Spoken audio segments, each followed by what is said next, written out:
మైలవరం మండలం మర్సుమల్లి గ్రామంలో మైలవరం తెలుగుదేశం పార్టీ మహాకూటమి అభ్యర్థి వసంత వెంకట కృష్ణ ప్రసాద్ ఎన్నికల ప్రచారం నిర్వహించారు. అనంతరం ప్రజలను ఉద్దేశించి వారు మాట్లాడారు.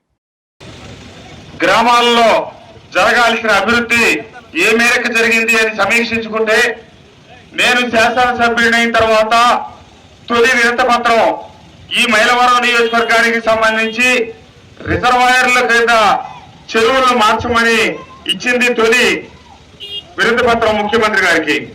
దాంట్లో కూడా పైన మొదటి పేరు మరుసుమల్లి. నేను 10 చెరువులు రిజర్వాయర్ల కింద మార్చండి, రైతాంగానికి సాగునీటికి ఇబ్బంది లేకుండా గ్రామాల్లో ఉండాలి అని. ఆ విషయానికి నాకు ముఖ్యమంత్రి గారి కార్యాలయం నుంచి అన్ని లేఖలు ఉన్నాయి. నేను ఇచ్చిన లేఖ మీద ముఖ్యమంత్రి గారి సంతకం ఉంది. తర్వాత అదే లేఖని 3 సార్లు ముఖ్యమంత్రి గారికి ఇవ్వడం జరిగింది. మరుసుమల్లి, చంద్రగూడాన్ని ప్రధానంగా ఆ 10 చెరువుల్లో ఈ రెండింటికి తొలి ప్రాధాన్యత ఉండి, మరుసుమల్లికి తొలి ప్రాధాన్యత ఉండని ఇక్కడికి పంపించి ఊళ్ళో ఎస్టిమేషన్స్ కూడా వేయించాం. కానీ ఒక్కటంటే ₹1 విడుదల కాల.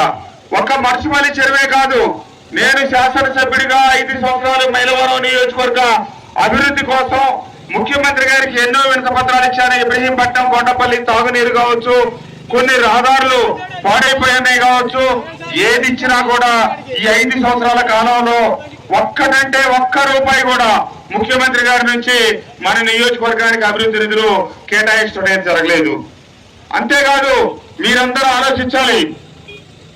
పవన్ కళ్యాణ్ గారు, చంద్రబాబు నాయుడు గారు, నరేంద్ర మోడీ గారి కూటమి అధికారంలోకి వస్తే మన మైలవరానికి ఏం జరిగింది? ఈ ప్రాంతం ఆంధ్ర తెలంగాణ విభజింపబడిన తర్వాత తెలంగాణ నుంచి ఆంధ్రాకి సక్రమంగా నీరు రాని పరిస్థితుల్లో రైతాంగానికి 2 పంటలకి పుష్కలంగా నీరిచ్చే ఉద్దేశంతో 4,900 కోట్ల